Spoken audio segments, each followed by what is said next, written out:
नमस्कार दोस्तों, आपका स्वागत है मेरे चैनल जीवन के रंग। तो आज हम बात कर रहे हैं पितरों की। सनातन धर्म के विषय में बात करते हुए हम आज बात करेंगे यहाँ पे पितृपक्ष श्राद्ध की।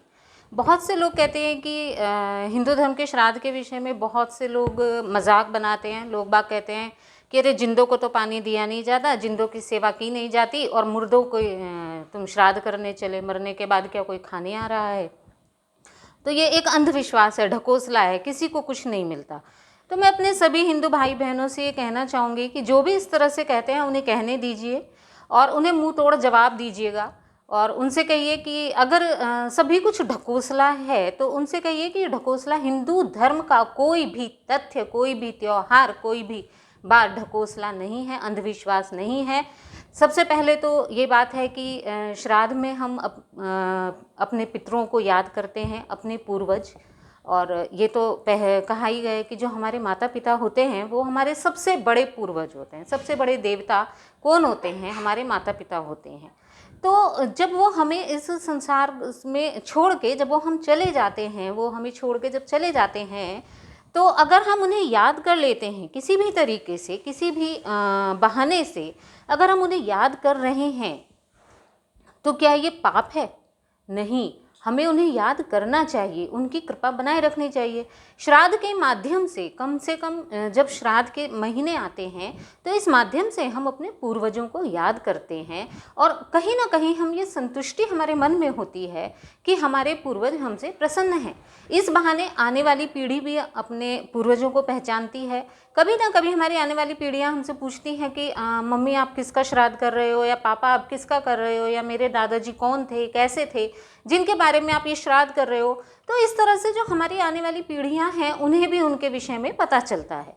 तो अपने पूर्वजों को क्या, जिन्होंने हमें जन्म दिया, पाला पोसा, बड़ा किया, इस स्टेज तक हमें पहुंचाया, अपने जितना भी उन्होंने कमाया अपनी ज़िंदगी में, अपनी सारी संपत्ति देकर जो इस संसार से विदा हो गए, क्या हम उन्हें याद भी नहीं कर सकते? अगर उन्हें याद करना पाप है तो फिर हम जैसे किसी बच्चे का जन्मदिन मनाते हैं या हम अपनी शादी की सालगिरह मनाते हैं, क्या शादी की सालगिरह मनाने से शादी दोबारा हो जाती है? नहीं होती ना। हम केवल उस दिन को याद कर रहे हैं, सिग्निफाई कर रहे हैं। उसका अर्थ है कि हम अपने उस त्यौहार को, अपने जीवन को उमंगों से भरना चाहते हैं। उसी तरह हमारे ऋषि मुनियों ने जो ये श्राद्ध पक्ष बनाया, वो केवल इसलिए बनाया कि हम इसे, इस बहाने 15 दिन, साल में ज़्यादा नहीं तो कम से कम 15 दिन अपने पूर्वजों को याद कर सकें। तो हमें किसी की बातों में ना आके श्राद्ध को पूरी श्रद्धा के साथ मनाना चाहिए। ये तो हो गया इसका धार्मिक महत्व। अब आते हैं इसके वैज्ञानिक महत्व पर। तो जैसे कि अगर हम कहें कि श्राद्ध में किसी को खाना नहीं मिलता, तो क्या अगर इसी तरह से अगर हम कहें कि इस तरह से तो हवा में भी हाइड्रोजन और ऑक्सीजन हवा में शामिल है, तो आप हवा से पानी क्यों नहीं पी लेते? हाइड्रोजन, सभी जानते हैं कि पानी हाइड्रोजन और ऑक्सीजन के मिलने से बनता है। हाइड्रोजन और ऑक्सीजन हमारी हवा में भी शामिल है, तो आप हवा से पानी क्यों नहीं पी लेते? लेकिन नहीं, क्योंकि पानी बनने के लिए ऑक्सीजन और हाइड्रोजन का एक फिक्स तापमान पे मिलना पूरी तरह से ज़रूरी है। उसी प्रकार श्राद्ध तर्पण के द्वारा जब हमारे पूर्वजों को ये मिलता है, भोजन हम ग्रहण करते हैं, तो उसका भी एक निश्चित दिन, निश्चित उद्देश्य रखा गया, निश्चित महीना रखा गया है।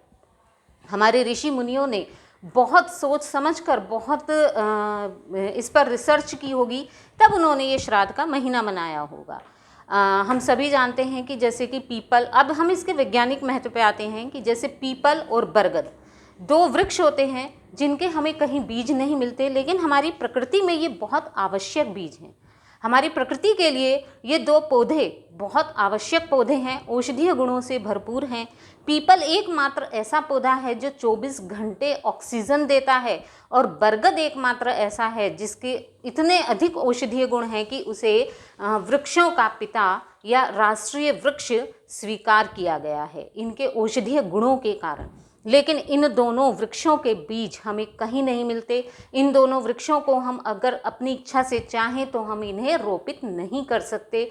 इन्हें रोपित करने का केवल एकमात्र साधन है, और वह है कौवे की बीट के द्वारा ये रोपित किए जाते हैं। अब हम कहते हैं कि कौवों को ही खाना क्यों खिलाया जाता है श्राद्ध पक्ष में? क्योंकि ये दोनों पौधे, हमारे ऋषि मुनि जानते थे कि हमारी धरती को स्वच्छ रखने के लिए पीपल और बरगद की आवश्यकता है, पीपल और बरगद को इस धरती पर बनाए रखने के लिए कौवों की आवश्यकता है, और इसीलिए उन्होंने श्राद्ध पक्ष में कौवों को भोजन प्रदान किया। और ये केवल श्राद्ध पक्ष में ही क्यों किया, इसी महीने में क्यों किया?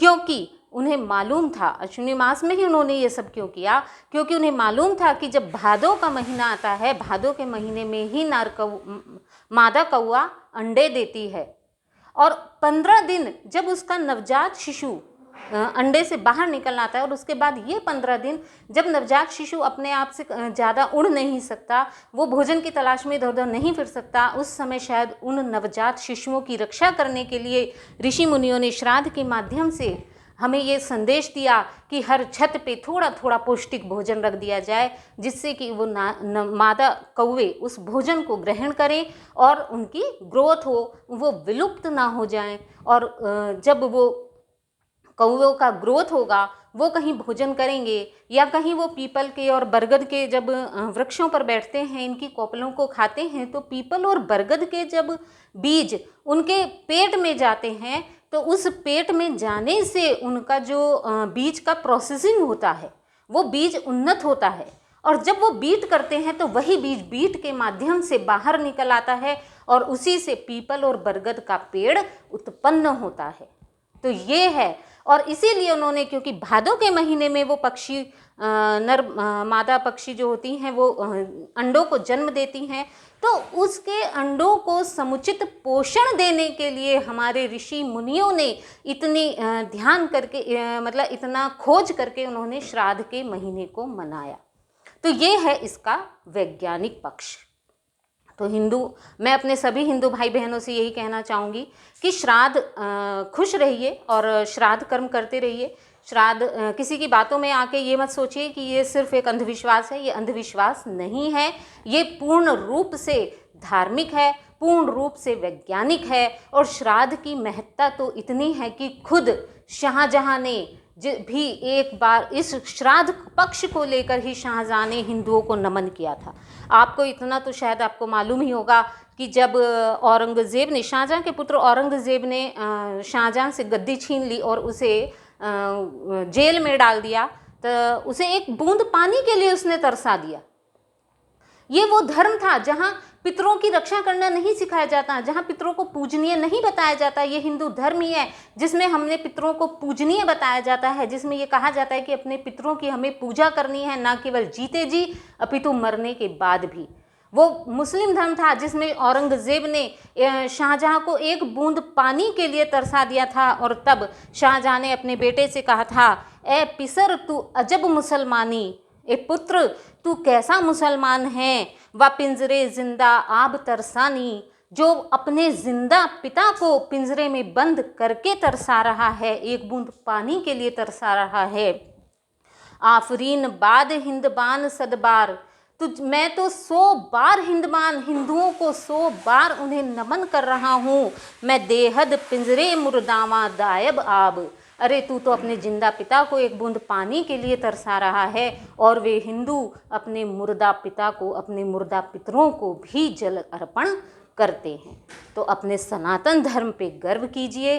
जय सनातन, जय हिंदू, जय धर्म। और यदि आपको मेरी वीडियो अच्छी लगे तो प्लीज़ इसे लाइक कीजिए, और जो भी आपके मन में हिंदू धर्म से संबंधित यदि कोई प्रश्न आता है तो प्लीज़ मुझे कमेंट करके ज़रूर बताइए। धन्यवाद, नमस्कार।